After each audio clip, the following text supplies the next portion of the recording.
ভারতীয় সাহিত্য সংস্কৃতি একাডেমি ও সমতা সাহিত্য একাডেমির উদ্যোগে দিল্লিতে আগামী 11 মে জাতীয় ও আন্তর্জাতিক আইকন অ্যাওয়ার্ড প্রদান করবে। উদ্যোক্তাদের পক্ষ থেকে ত্রিপুরা মন্ত্রী শুক্লাচরণ ওয়াতিয়াকে এই অ্যাওয়ার্ড গ্রহণ করার জন্য আমন্ত্রণ জানানো হয়েছে। আমার কাছে ইনফরমেশন বা আমার কাছে একটা লেটার এসেছে দিল্লি থেকে, যে ইন্টারন্যাশনাল এবং ন্যাশনাল ভিত্তিক যারা প্রত্যেকটা সেক্টরে তারা অ্যাওয়ার্ড দিয়ে থাকে বিগত বছরেও, এবং এই বছরেও তারা অ্যাওয়ার্ড দেওয়ার জন্য প্রস্তুত।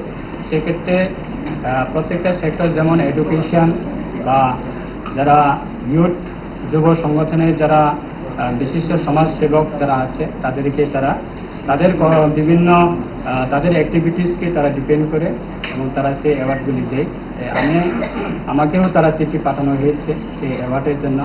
জানি না আগামী দিনে 11 তারিখে আমাকে ডাকা হয়েছে। আমি আশা রাখছি 11 তারিখে দেখা যাক, যদি সময় ভালো হয় অবশ্যই আমি সেই অ্যাওয়ার্ডটা আমি অ্যাকসেপ্ট করার জন্য আমি অবশ্যই দিল্লিতে যাব এবং তাদের প্রোগ্রামে আমি অবশ্যই অংশগ্রহণ করবো। ইচ্ছা করে ডায়েটটা ভুলে রোলটা ফুচকাটা খেতে, কিন্তু মনে রাখতে হবে 5 দশক ধরে গ্যাস, অম্বল ও পেটের সমস্যার একমাত্র সমাধান গ্যাস নল।